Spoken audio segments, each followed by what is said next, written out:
तो मदन मोहन जी ऐसे ठाकुर जी हैं, वो उनको चुनते हैं जिनका दूर दूर से कोई वैष्णव संबंध नहीं है। आप लोग कथा सुनते हैं, आपको राधा रमन जी चुन लेंगे, आपको राधा वल्लभ जी चुन लेंगे, आपको कुंज बिहारी लाल चुन लेंगे, आपको गोविंद देव जी चुन लेंगे, लेकिन मदन मोहन जी तो एक्स्ट्रा ऑर्डिनरी चुन के लाते हैं। जो मांस खाता हो, जो महापातक हो, दूर दूर तक कोई संबंध नहीं हो, ऐसे को चुनने की इच्छा रहती मदन मोहन जी की। और एक बार वही हुआ, एक ताज खान नाम के भक्त थे, करौली में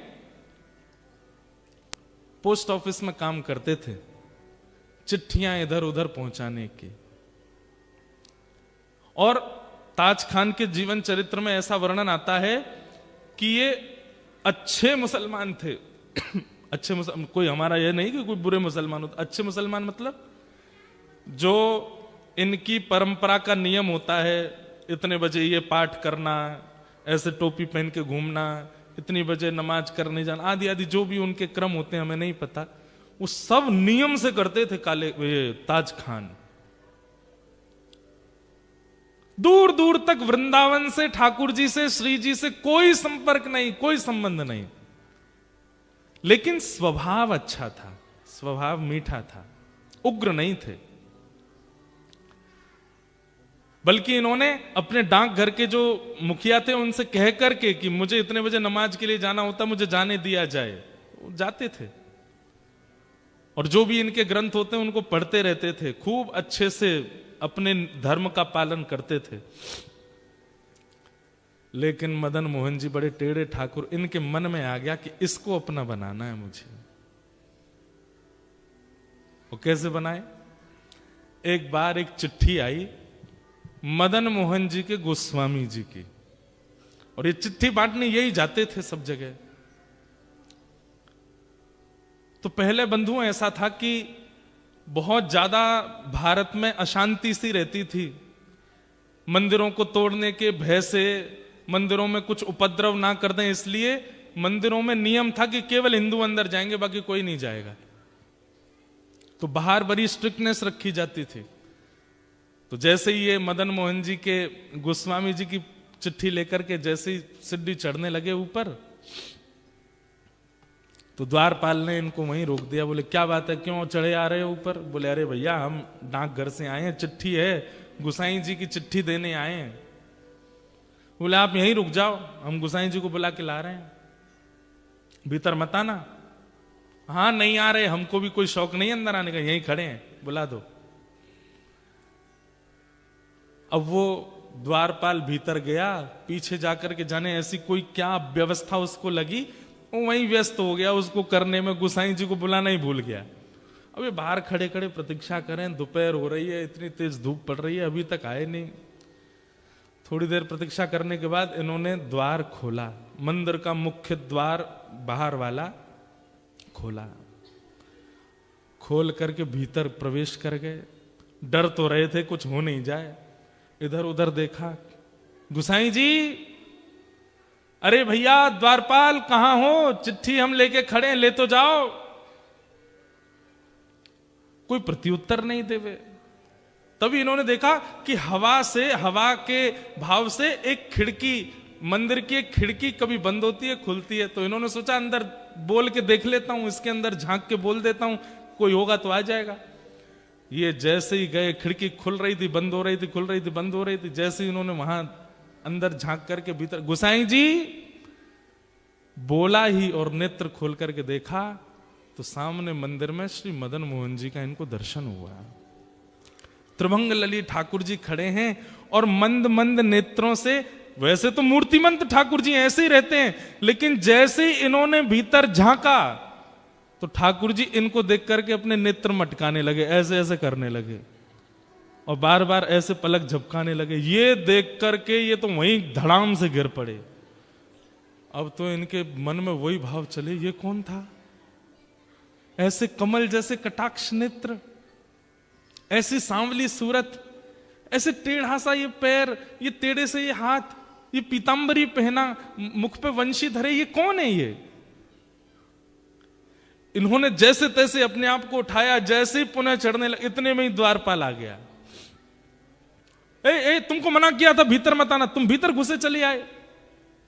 भैया तेरे हाथ जुड़, एक बार देखने दे, मैं चला जाऊंगा, मैं मेरे को नहीं आऊंगा, दोबारा नहीं आऊंगा, एक बार देखने। बोल बिल्कुल नहीं, निकलो यहां से बाहर। जैसे किसी प्यासे को 2 बूंद पानी पिला करके पानी दूर कर लिया जाए, वो स्थिति हो गई।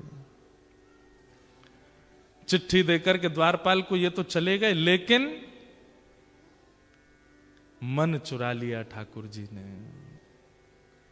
मेरो मन गिरधर छवि पे अटक्यो, मेरो गिरधर छवि पे। ये स्थिति क्या है? यहां आप नहीं चुन रहे हैं ठाकुर जी को, ठाकुर जी चुन रहे हैं आपको।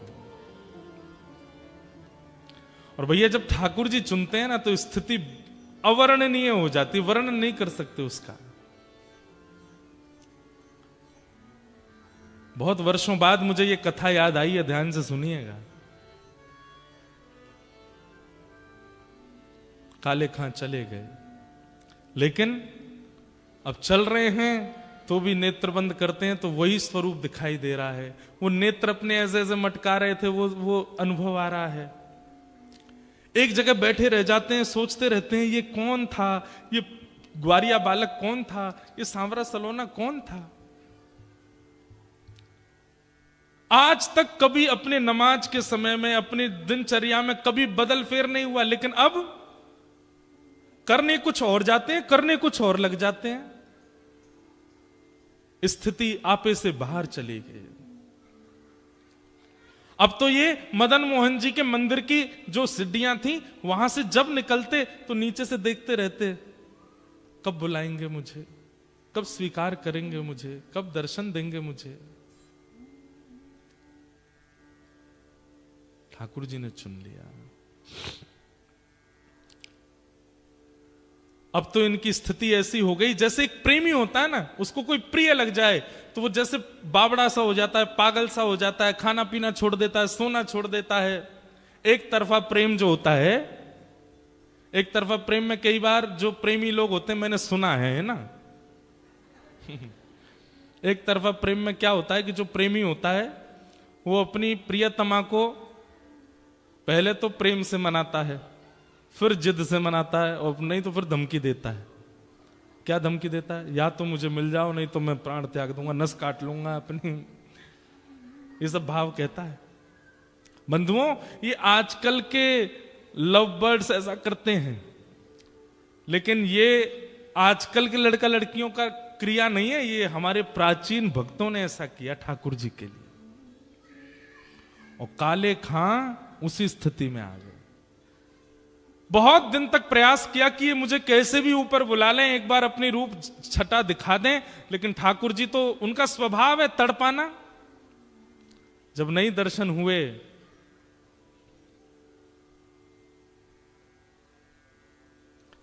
तो एक दिन काले खां ने कसम खा ली, बोले ठाकुर जी या तो मुझे दिख जाओ, या तो मुझे मिल जाओ, नहीं तो मैं अनशन व्रत पर बैठ रहा हूं, मृत्यु पर्यंत प्राण त्याग दूंगा। ऐसी स्थिति हो गई। धीरे धीरे अपना काम छोड़ दिया, परिवार वालों से दूर रहने लगे, अपने नियम क्रम सब से बिल्कुल ना इधर के रहे ना इधर के बीच में आ गए। बिल्कुल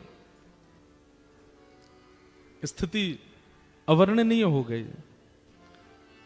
काले खां ने ठाकुर जी के सामने कसम खा ली, या तो मुझे दर्शन करा दीजिए, नहीं तो मैं अनशन व्रत करके अपने प्राण त्याग दूंगा।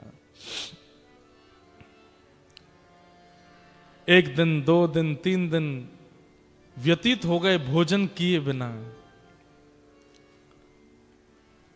3 दिन बाद श्री मदन मोहन लाल जी को बड़ी दया आ गई। बोले कि भूखा प्यासा बैठा है। अब ये भी तो बात है कि जैसे हम लोगों को तो पता है कि ठाकुर जी को मनाना है तो हम कथा में चले जाएं, ठाकुर जी को मनाना है तो संतों को भोजन करा दो, ठाकुर जी को मनाना है तो परिक्रमा करे आओ, ठाकुर जी को मनाना है तो यज्ञ कर लो। अब काले खां को तो कुछ पता भी नहीं है, वो तो जाति धर्म से भी अलग है, उसको पता ही नहीं है क्या करना पड़ता है ठाकुर जी को रिझाने मनाने के लिए। सब लोग इधर देखो, ध्यान से सुनो।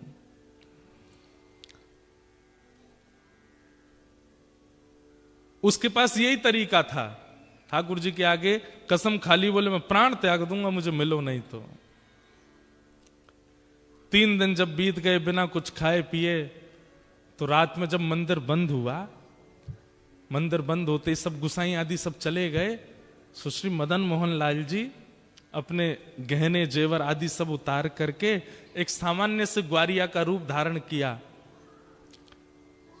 एक धोती पहनी, बगलबंदी पहनी, सिर पर एक स्वाफा बांधा, चंदन वंदन लगा था, सब मिटा दिया, बिल्कुल ऐसे हो गए साधारण से। आंखन में काजल लगाता, मीड़ मीड़ करके उसको फैला लिया कि मैं पहचान में नहीं आऊं। और जो भोजन की थाली श्री मदन मोहन जी की रात में रखी जाती थी, बंटा भोग बोलते हैं उसको, बंटा भोग श्री मदन मोहन लाल जी का जो रखा था, ठाकुर जी ने उसको उठाया खुद और निकल पड़े काले खां के पास। आहा, यहां पर मरणासन अवस्था में काले खां बैठा है, गला सूख गया है, आंखें मरने को हो रही हैं, और उस समय पर द्वार पर दस्तक होती है, खटखटाने की आवाज आती है। काले खां जैसे तैसे खिसक करके जाता है, जैसे ही द्वार खोलता है तभी सामने देखता है एक नन्हा सा कुमार बालक, आयु होगी 8-9 वर्ष की, सिर पर स्वाफा बांध करके और ऐसे कमर पर अपने थाली लेकर के, जैसे कोई बड़ी चीज होती है ना, तो माताएं जैसे हमारे भारत में मटकी उठाती हैं, कई बार विदेशों में माताएं बालक उठाती हैं ऐसे कमर पे, ऐसे ठाकुर जी थाली ऐसे रख करके कमर पे और दूसरे कमर पे हाथ धर के द्वार पे आके खड़े हो गए और आकर के बोले, तुम्हारा नाम काले खां है? काले खां बोले, हाँ भैया मेरा नाम काले खां है, पर तुम कौन हो? और ये इतने सुंदर हो, इतने प्यारे हो, तुम्हारी मैया नहीं है, तुम्हारे पिताजी नहीं है जो आधी रात में तुमको अकेला छोड़ दिया? अरे हम देखने में छोटे लगते हैं, वास्तव में तो श्री मदन मोहन जी मंदिर के हम टहलुआ हैं, रात भर चौकीदारी करते हैं। डोल डोल टहलुआ कहते हैं जो टहल टहल करके रखवाली करे। कई लोग होते हैं ना, उम्र तो बड़ी होती है दिखने में, वही है हमारा भी, उम्र तो हमारी बहुत है। कितनी उम्र होगी? बोले गिन नहीं पाओगे, 2-3 हजार साल के तो हैं हम। तो काले खां बोला मजाक कर रहा है भाई, छोटा बालक है, बड़ी बड़ी बात कर रहा है। अच्छा भैया मदन मोहन जी मंदिर से आए? बोले हाँ। क्यों आए? बोले को वहां के जो गोस्वामी जी हैं ना, पता नहीं उनके मन में क्या बात आई, मेरे को आकर के थाल पकड़ा दी और बोले जाओ जाकर के काले खां को प्रसाद दे आओ। बोल दो मदन मोहन जी ने प्रसाद भेजा है।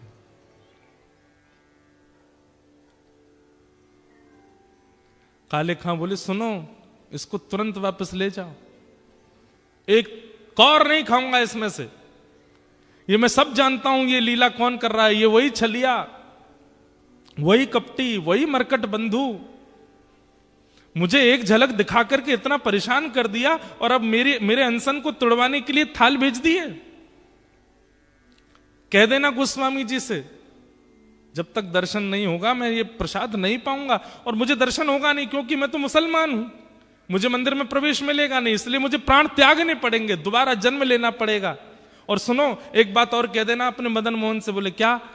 उसने जो अपना नाम धर रखा है ना जगन्नाथ, मैंने सुना था कहीं उनका नाम जगन्नाथ है, उनसे कह दो कि तुम जगन्नाथ नहीं हो, अपना नाम रखो हिंदूनाथ, तुम केवल हिंदुओं के नाथ हो, ये जगतनाथ मत बोला करो अपने आप को। ठाकुर जी खड़े खड़े सुन रहे हैं। बोले सुनो गुसाई जी की बात तो सुन लो पूरी। काले खां बोले क्या? बोले इसमें से प्रसाद पा लेना और प्रसाद पा करके सुबह बर्तन मांज करके मंदिर दे जाना और मदन मोहन जी के दर्शन कर जाना। गुसाई जी ने आज्ञा दी। सुन करके काले खां खुश हो गए। लेकिन अब स्थिति ये हो गई कि पहले तो हर जगह मदन मोहन जी दिखते थे, लेकिन अब वो टहलुआ दिख रहा है। अब ये मोहन थार उठा में तब भी टहलुआ का स्मरण हो, पूड़ी उठा में तो भी टहलुआ का स्मरण हो, सब्जी खा में तो भी। अब ये मन में विचार करने लगे मेरे मन में कोई रोग हो गया है, ये पहले तो मदन मोहन अच्छे लग रहे थे, अब उनका सेवादार ये टहलुआ अच्छा लग रहा है, कहीं ऐसा नहीं हो ये मेरे संग हो क्या रहा है, किसी ने टोना टोटका तो नहीं कर दिया मुझ पे। रात भर मन में विचार करने लगे, अपने मन से कहने लगे टहलुआ नहीं मदन मोहन, उनको याद करो। लेकिन याद करें मदन मोहन जी को, खड़ा दिखाई दे टहलुआ ऐसे थाली लेकर के।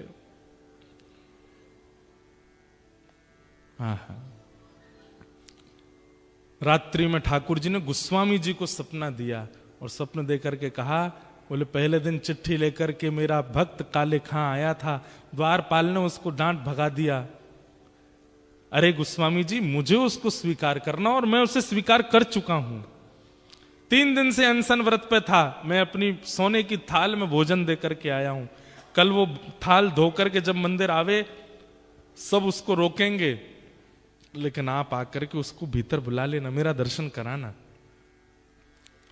गोस्वामी जी तो रात में ही उठ करके रोने लगे, बोले नाथ आपकी कैसी कृपा, आप जिसको स्वीकार कर लेते हैं फिर कुछ विचार नहीं करते।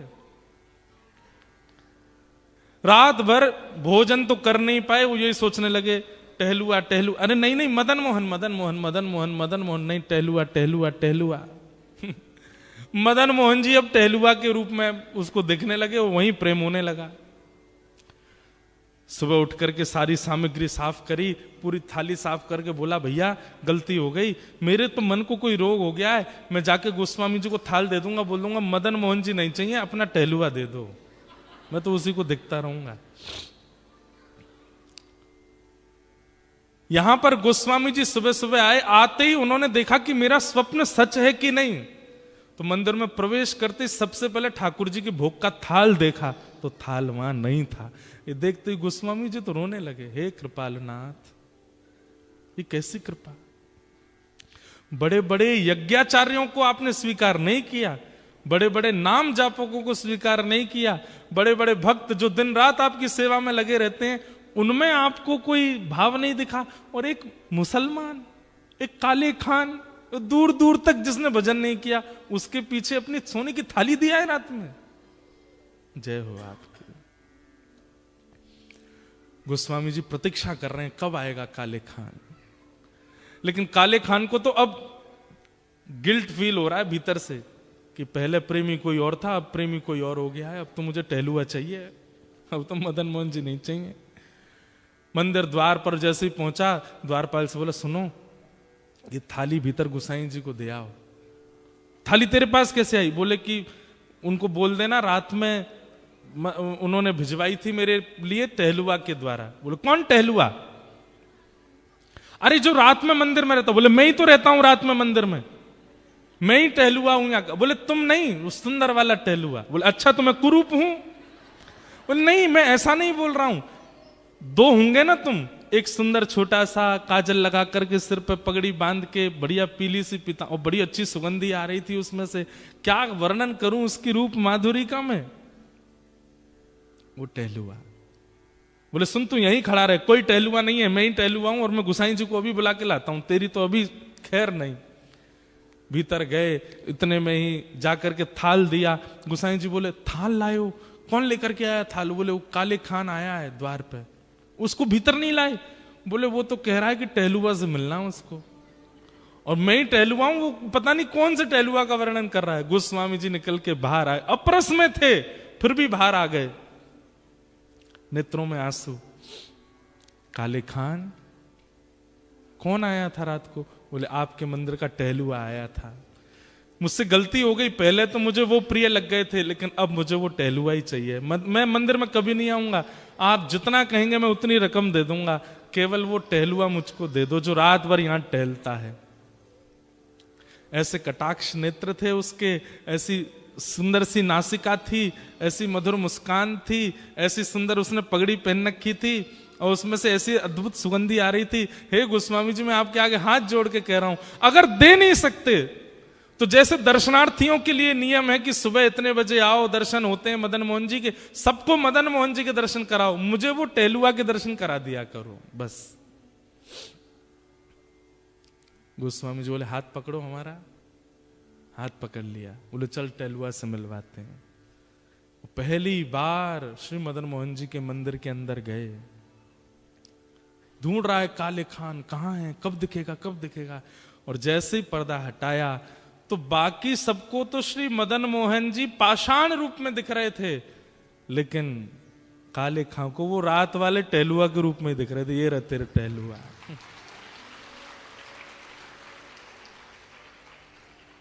नेत्र सजल हो गए। वो सजल होकर के बस उसी दिन मदन मोहन जी के श्री चरणों को प्रणाम किया। बोले स्वयं ठाकुर जी टहलुआ बन के आए मेरे घर पे, इतना श्रम किया। और जीवन भर के लिए श्री मदन मोहन जी के दास बन गए। कौन? काले खान। काले खान की कुछ रचनाएं हैं, ये रचना आज भी वहां गाई जाती हैं ठाकुर जी की आरती के बाद। आहा,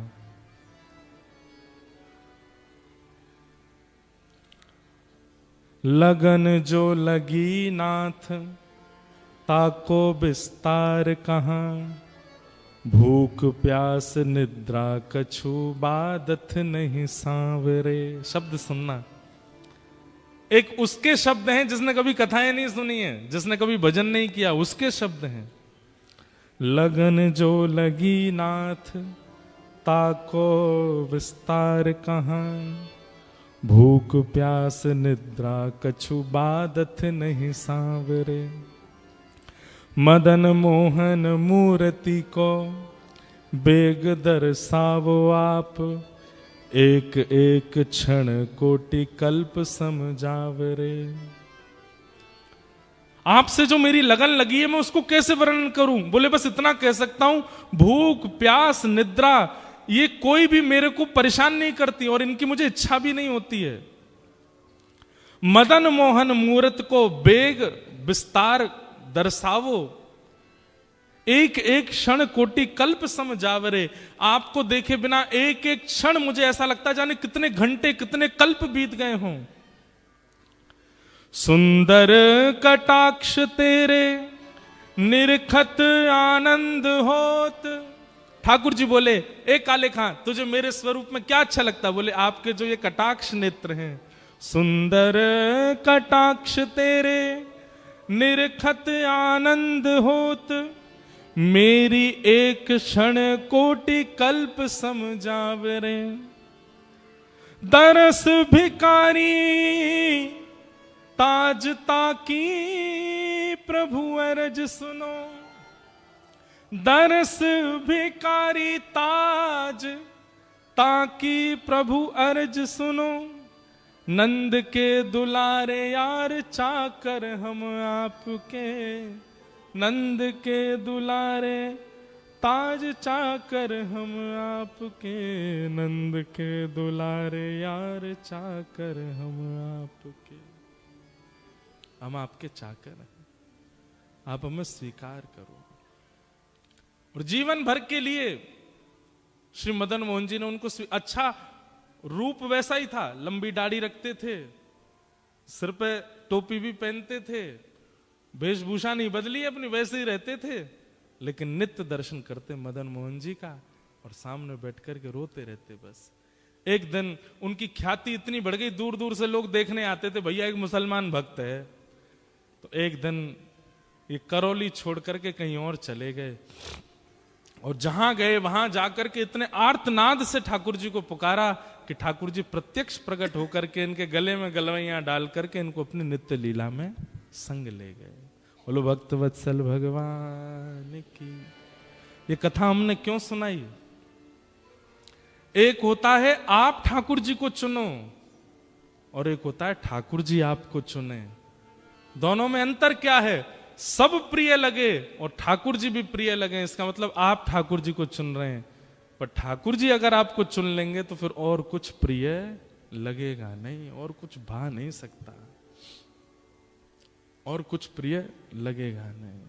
मीराबाई कहती हैं, गिरधर जन्म मरण रासा थे, गिरधर जन्म मरण रासा थे, गिरधर जन्म मरण रासा थे, गिरधर जन्म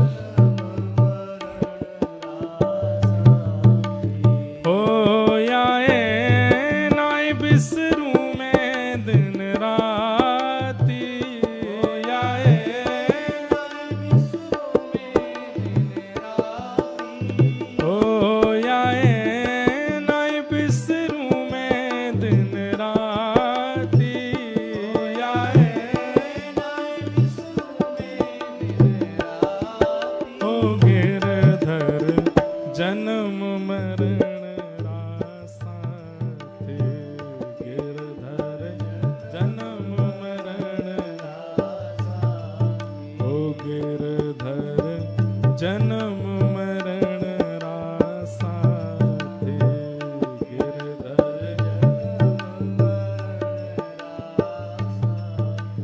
ओ पल पल पिय को रूप निहारूं, निरख निरख सुख पाते, पल पल गाइए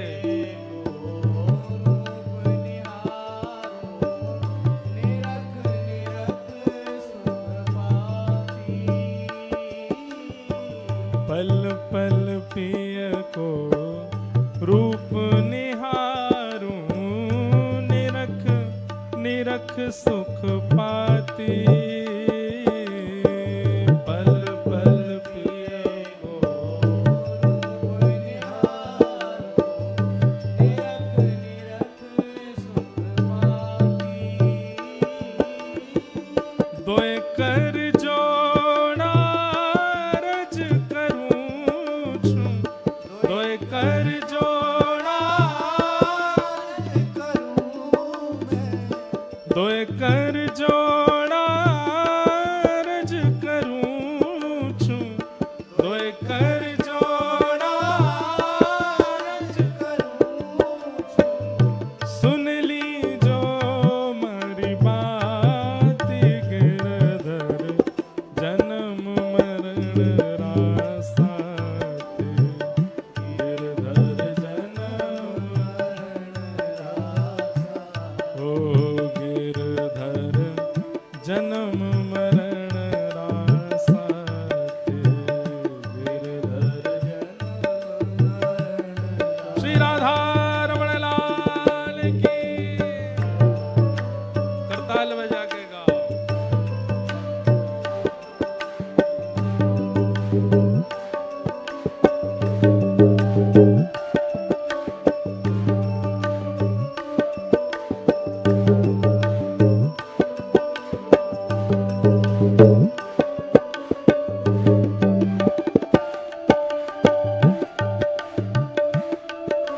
बोल वृंदावन बिहारी लाल की।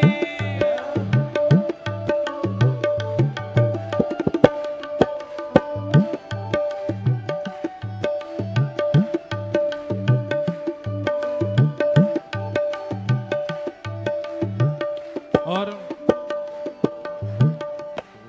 एक सत्य बात कहती है मीराबाई, वैसे तो सारी बातें सत्य हैं पर ये एक अकाट्य सत्य है,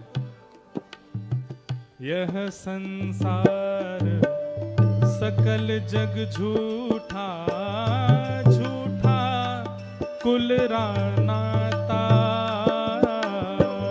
यह संसार सकल जग झूठा, झूठा कुल रानाता, ओ यह संसार सकल जग झूठा, झूठा कुल रानाता,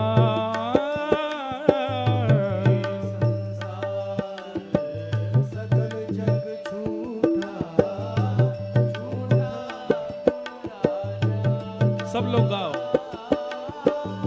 मीरा के प्रभु गिरधर नागर, मीरा के प्रभु गिरधर नागर, मीरा के प्रभु नटवर नागर, मीरा के प्रभु नटवर नागर, हरि चरणा चितराज, गिरधर जन्म मरण रासा थे, गिरधर जन्म मरण रासा, ओ गिरधर जन्म मरण रासा थे, गिरधर जन्म मरण रासा, होया है नाई बिसरू में दिन रात, होया है नाई बिसरू में दिन रात, होया है नाई बिसरू में दिन रात, होया है नाई बिसरू में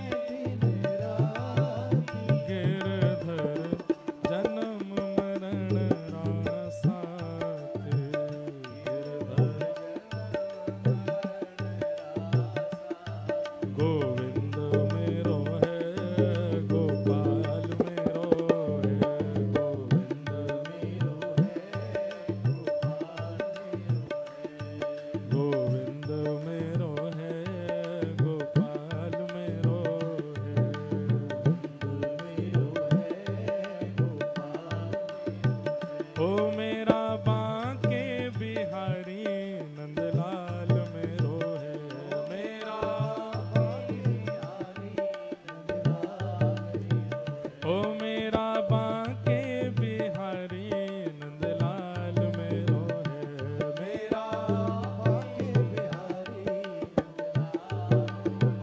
हे गोविंद मेरो है, गोपाल मेरो है,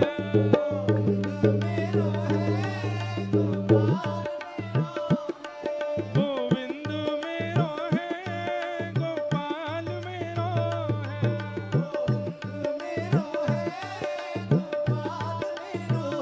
ओ प्यारो गिरिवरधारी नंदलाल मेरो है,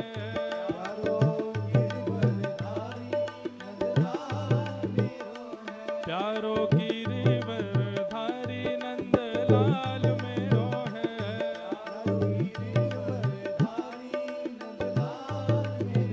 ओ राधा रमण बिहारी गोपाल मेरो है, राधा हे राधा रमण बिहारी गोपाल मेरो है,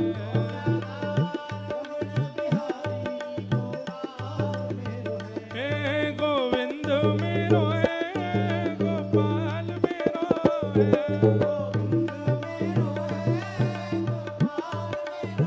हाँ गोविंद मेरो है, गोपाल मेरो है,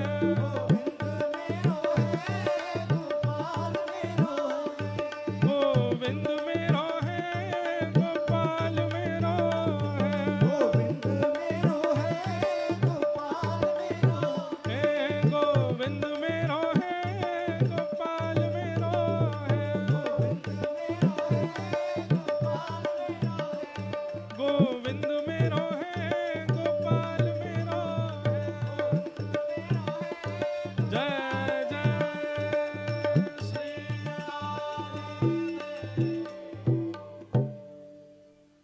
श्री मदन मोहन लाल की। तो गिरधर छवि पे अटक्यो मेरो मन, गिरधर छवि पे अगर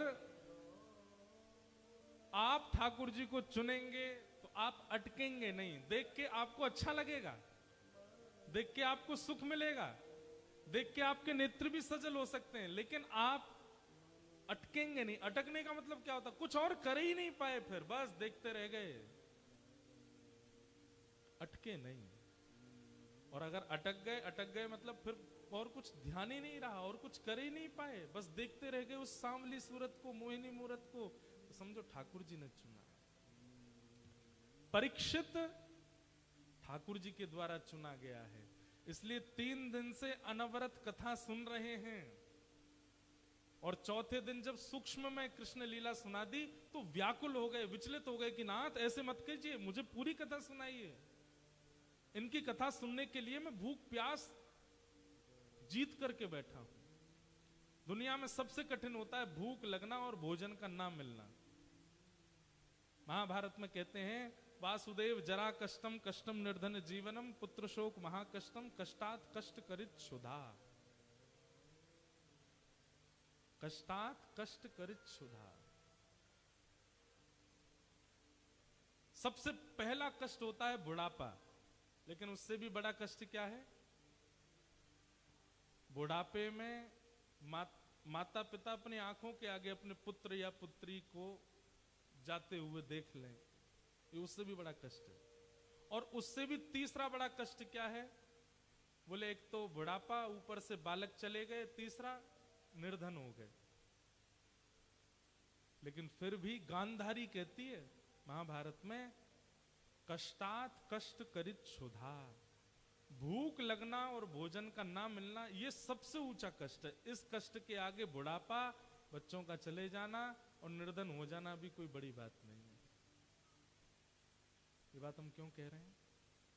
परीक्षित उस भूख को जीत करके बैठा है केवल कृष्ण लीला सुनने के लिए, और कहता है कि नाथ मुझे लीला सुनाओ, मुझे कथा सुनाओ। सुखदेव जी महाराज कहते हैं कि अच्छा एक काम करते हैं, मैं तुम्हें सुनाऊंगा, थोड़ी देर कुछ बाहर जा लो, कुछ खा पी के आ जाओ, थोड़ा आराम कर लो, फिर सुनाऊंगा। तो कहते हैं कि महाराज आप जो कथा सुना रहे हैं ना, सही बता रहा हूं, इस कथा रूपी शब्द से मेरा पेट भी भर रहा है, मेरी प्यास भी बुझ रही है, और निद्रा के लिए जो शरीर को आवश्यकता आराम की होती है वो आराम भी हो रहा है मेरा। मुझे भूख नहीं लगती, मुझे प्यास नहीं लग रही है, मुझे निद्रा नहीं आ रही है। आपके मुख से कथा सुनकर के मुझे बहुत सुख का अनुभव हो रहा है, कृपा करके ये कथा ही सुनाओ।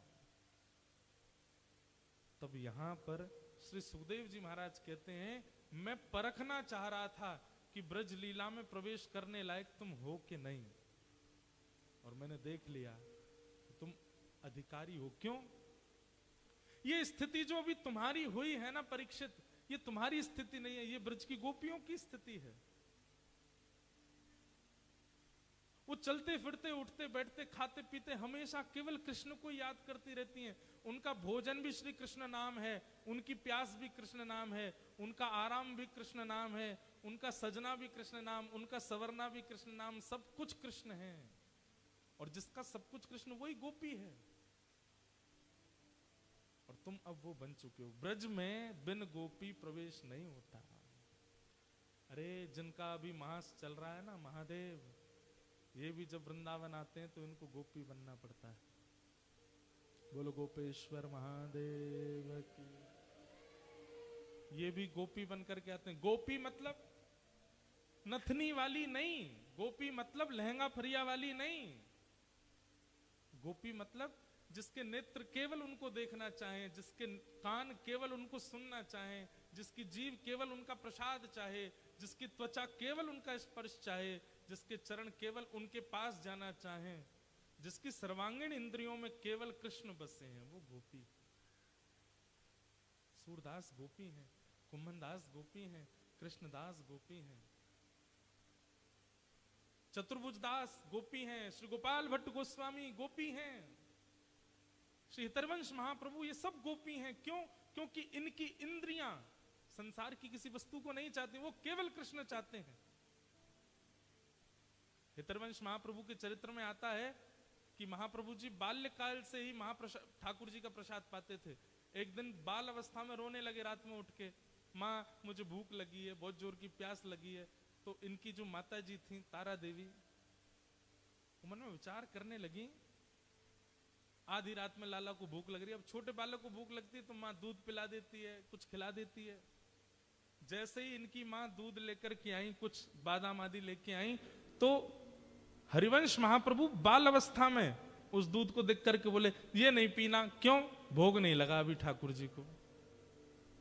बादाम को दूर करके बोले, ये भी नहीं खाने, अभी ठाकुर जी को निवेदित नहीं किए गए। माता पिता इतनी झंझट में, 5-6 वर्ष का बालक रात में रो रहा है, अब इसको रात में कहां से भोग लगा के हम दें सामग्री।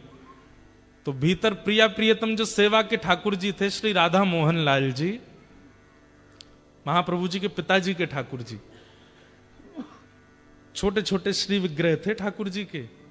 तो ठाकुर जी का विग्रह उठ गया और उठ करके श्री जी को उठा रहे हैं, श्री जी उठो, रात में 2-2:30 बजे। श्री जी बोली, क्या बात है? अरे देखो हरिवंश बालक रो रहे हो है, यूं कह रहे हो भूख लग रही है। अब आप तो जाने वो हमारो प्रसाद लिए बगैर और कछु पावे नहीं है, अब आपको प्यास लगी है, भूख लगी है, अब कछु व्यवस्था हमें ही करनी पड़ेगी। श्री जी बोली, क्या करें? बोले, काम करो, अपने पाम नीचे लटकाओ, शयन सैया सो। तो शयन सैया से छोटे से श्री जी ठाकुर जी सेवा के युगल सरकार, उनने अपने पाम लटकाए और ठाकुर जी पीने वाला जो जल था उस जल से श्री जी के चरण धो रहे हैं, और चरण धोकर के एक पात्र में जमा कर रहे हैं कि पीने का जल बन जाए, और फिर अपने चरण भी धो रहे हैं खुद ही। हरिवंश बालक को पानी प्यास लगी है। और फिर पास में महाप्रभु जी एक बंटा भोग रखते हैं जिसमें कुछ बादाम है, मिश्री है, आदि आदि जो ठाकुर जी खोल के लाए। श्री जी लो, नेक्स्ट सो या खाए लो, दंतावली छुवाए दो, प्रसाद हो जाएगी तो बालक पालेगो। श्री जी को पवा में, स्वयं पवा में, और दोनों सामग्री, अब छोटे छोटे मंदिर होते हैं सबके, मंदिर के जो पर्दा है उससे बाहर दोनों खिसका दिए और भीतर से अपनी घंटी गिर दी। जैसी घंटी गिरवे की आवाज है, सो जाओ जल्दी, थे श्री जी दोनों सो गए। इतने में महाप्रभु जी के पिताजी आए, बोले घंटी कैसे गिरी, कोई चूहा आ गया, क्या हो गया? भीतर आकर के देखा तो ठाकुर जी और श्री जी का चरणामृत जल एक पात्र में, और ठाकुर जी और श्री जी की दंतावली गड़ी हुई है, लगी हुई है, ऐसी प्रसादी बाहर रखी है। देख करके समझ गए, बोले हरिवंश बालक को प्रसाद ही पाना होता है और कुछ नहीं पाता, इसलिए ठाकुर जी रात्रि में उठ के प्रसाद तैयार किए हैं कि जाओ पवा दो। और जाकर के फिर वो जल पिलाया, बादाम खिलाए, तब महाप्रभु जी सोए। जीव और कुछ चाहती ही नहीं है, नेत्र और कुछ चाहते ही नहीं है, कान और कुछ चाहे, दर्शन को नैना तपे, वचन सुनन को कान, मिलवे को हियरा तपे, हिय के जीवन प्राण, गोवर्धन वासी सा। हमारी इंद्रियां और कुछ नहीं चाहती हैं। भैया हम कैसे, पता है, भूख लगेगी ना तो हमको अगर कोई कह देगा भैया रेस्टोरेंट तो नॉन वेज है लेकिन यहाँ पे एक ब्रेड मिल जाएगा, वही ले आओ खवा दो, हम ऐसे हैं। हमारी इंद्रियां भी कृष्णार्पित नहीं हुई हैं। कृष्णार्पित इंद्रियां होंगी तभी आप गोपी बनेंगे और तभी ब्रजलीला में प्रवेश हो सकता है। जिसका सर्वस्व कृष्ण हो जाए वही ब्रजलीला में आ सकता है। तो आज परीक्षित उस भाव में आ चुके हैं, तो सुखदेव जी कहते हैं अब मैं तुम्हें ब्रजलीला सुनाऊंगा। वसुदेव ग्रहे साक्षात भगवान पुरुष पर, जनिष्यते तत्प्रियार्थम सभवन्तु सुरस्त्रिय। भगवान ने आकाशवाणी करके देवताओं को बता दिया था कि भैया अब हम अवतार लेने वाले हैं। कहां पे? बोले मथुरा में, वसुदेव जी के यहां हम जन्म लेंगे। और घड़ी आई, वसुदेव जी का विवाह देवकी के साथ में हुआ। देवकी कंस की चचेरी बहन है। अपनी बहन को विदा करने के लिए जब कंस जा रहा था तभी आकाशवाणी हुई कि इसका अष्टम गर्भ तेरा काल होगा। ये सुनते ही कंस बौखला गया, तलवार निकाल के अपनी बहन को जैसे ही मारने के लिए तैयार हुआ। वसुदेव जी ने कहा जितने बालक होंगे हम सब आपको दे देंगे, इसको मत मारो। 6 बालकों को कंस ने मार दिया। 7वें बालक के रूप में बलराम जी आए, लेकिन जन्म लेने से पहले ही भगवान ने योग माया से कहा कि इनको कहीं और स्थानांतरित कर दो। तो कुछ महीने देवकी के गर्भ में रहने के बाद श्री बलराम जी महाराज रोहिणी मैया के गर्भ में विराज गए। इसलिए वो रोहिणी नंदन भी हैं, देवकी नंदन भी हैं। और अब 8वां बालक जन्म लेने वाला है। कंस ने सिक्योरिटी टाइट कर दी कि भाई मेरा काल जन्म लेगा, कहीं निकल के भागे नहीं। भादों का महीना अभी श्रावण के बाद आएगा। भादों का महीना, अष्टमी तिथि, मंदम मंदम जलधरा।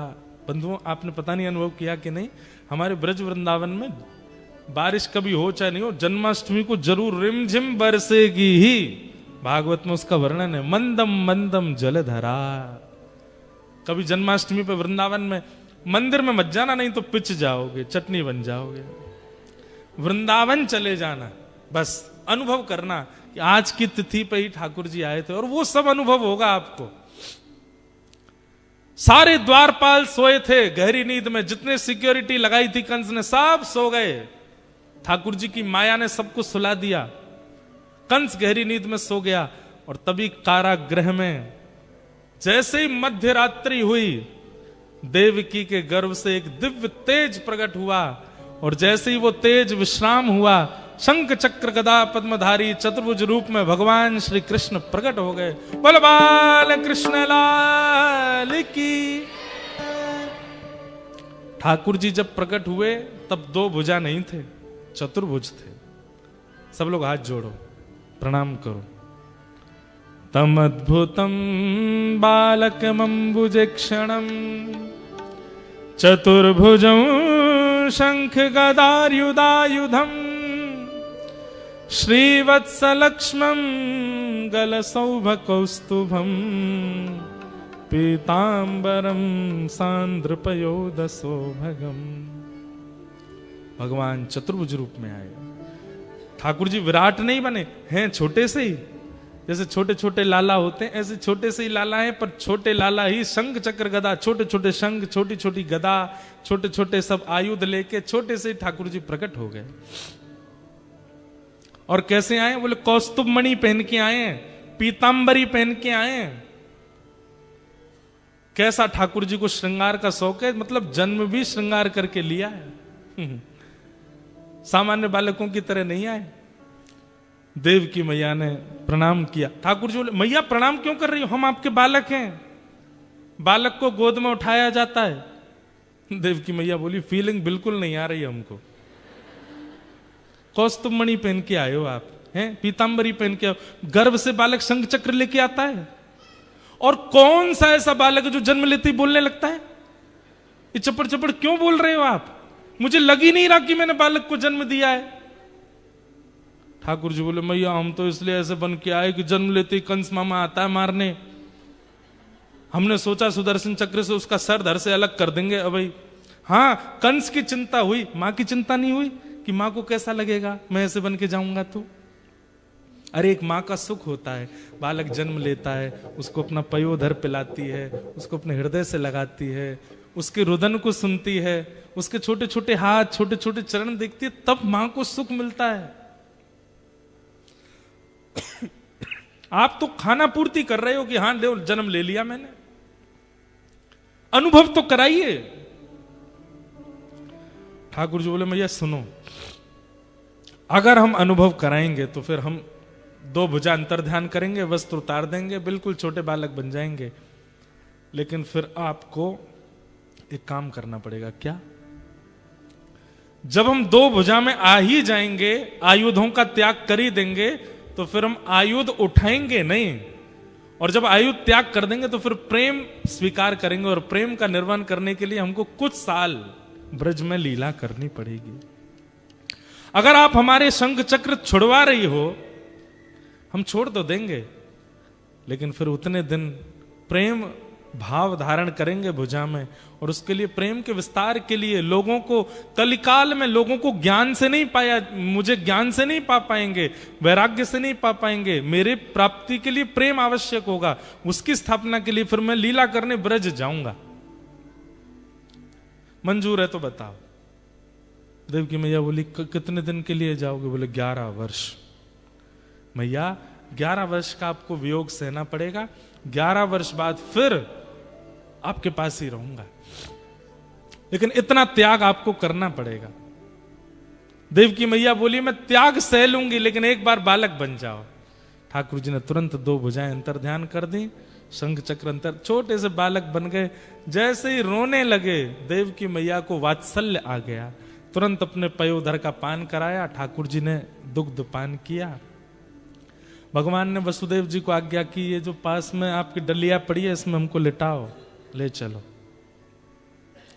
वसुदेव जी अपनी हथकड़ी दिखाने लगे, पैरों की बेड़ियां दिखाने लगे, बाहर दरबान सोए हैं, ताले लगे हैं, सब दिखाने लगे। कैसे लेके जाऊं, इतना बंधन है। ठाकुर जी बोले मेरा आश्रय लेने से पहले जो व्यक्ति बंधन गिना देता है वो मेरा कभी नहीं हो पाता।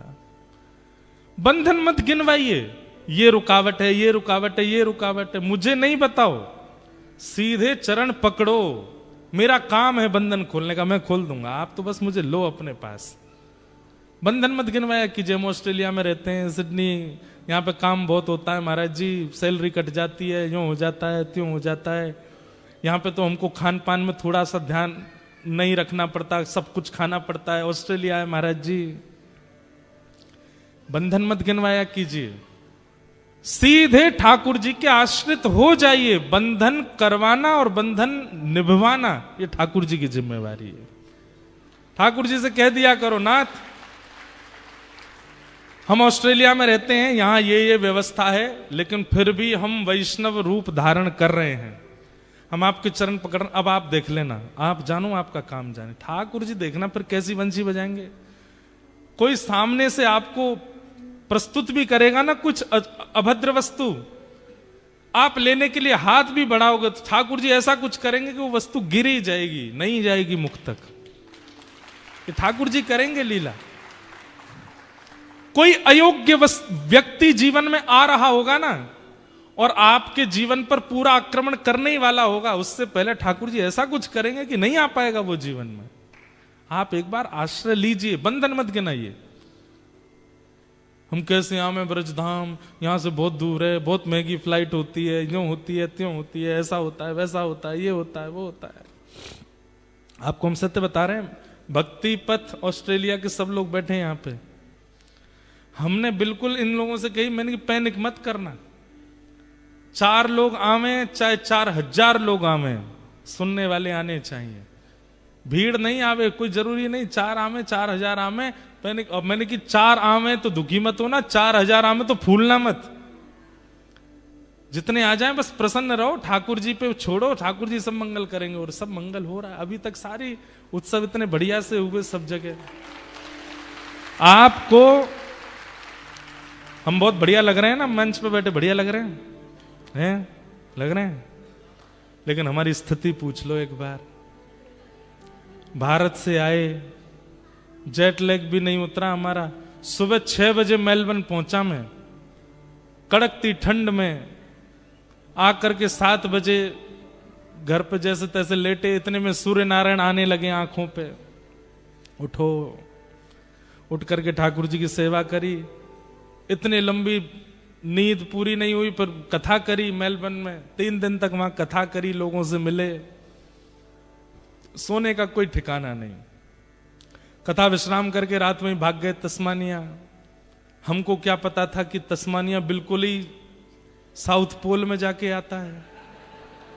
मुझे तो लगा जैसे मेलबर्न सिडनी वैसे ही होगा, पर वो तो बिल्कुल ही अलग ही है। वहां रोड से तो जाते ही नहीं लोग। वहां पहुंचते ही, जाते ही एयरपोर्ट से बस चाय पी है, थोड़ा कुछ पाया, सीधे हमको पहाड़ों में घुमाने ले गए। घूमना भी है भैया, इतनी दूर आए हैं तो घूम घाम के आए। कमर बोल गई, बोले मुझ पे दया करो। इतने में कथा का समय हो गया, कथा करी। रात में आकर के जैसे तैसे 1 बजे लेटे। पूछा भाई सुबह क्या है क्रम? 7 बजे एयरपोर्ट जाना है, फ्लाइट है, ब्रिस्बेन जाना है। मैंने कि थोड़ा नहीं सो सकते? बोले नहीं सो सकते, फ्लाइट छूट जाएगी। भागे। अच्छा, एयरपोर्ट पे भी अलग माजरे हो रहे थे हमारे संग। हम 10-11 लोग और कम से कम 30 बैग, मतलब आधा प्लेन तो हमने ही कब्जा कर रखा था उस पे। उसमें कभी किसी का सामान भारी हो रहा है, कभी किसी का हल्का हो रहा है, कभी कुछ हो रहा है, कभी कुछ हो रहा है। जैसे तैसे करके ब्रिस्बेन गए, गोल्ड कोस्ट गए, अब यहां आए, आज सुबह ही पहुंचे। गला, आंख, कमर, मतलब सांस भी गरम गरम आ रही है अब तो हमको। कानों से भी धुआं सा ही निकल रहा है। वाह, आपको दया आई हम पे।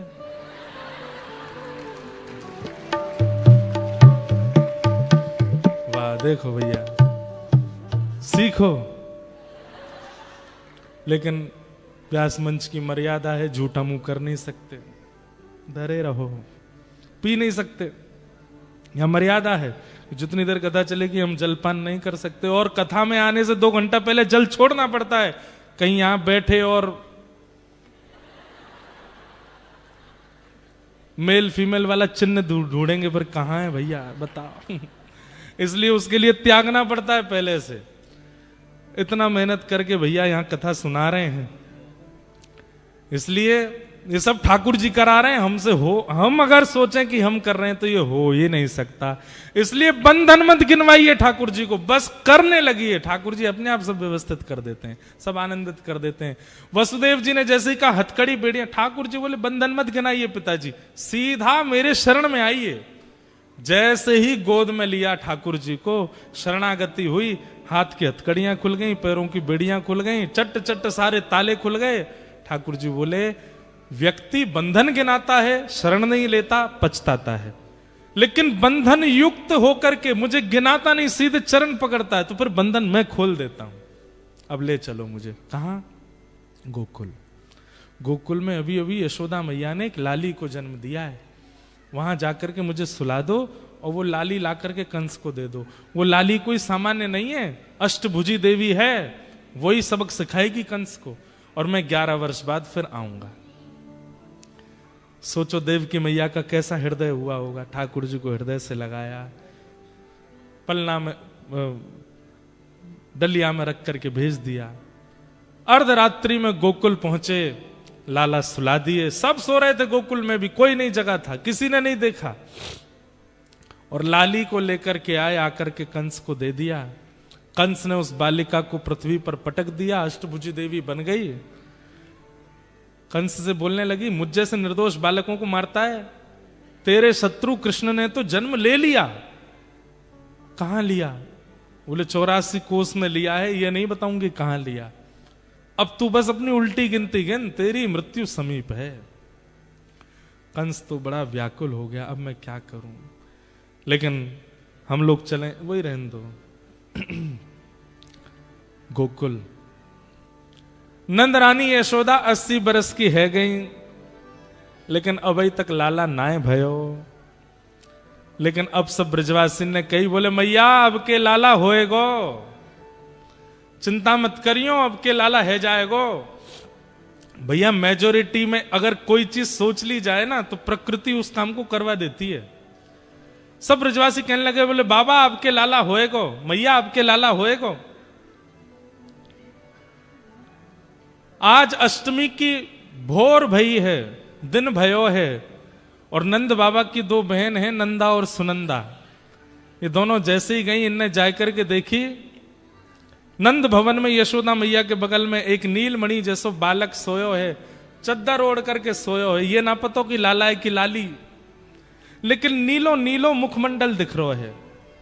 बंधुओं, कहीं अभी सुनने में आया था कि कोई पूछ रहा था कि भाई ठाकुर जी का प्रथम नाम क्या रखा गया था। ठाकुर जी का सबसे पहला नाम था नीलमणि। क्या नाम था? नीलमणि। यशोदा मैया 1 साल तक तो ठाकुर जी का नामकरण नहीं हुआ।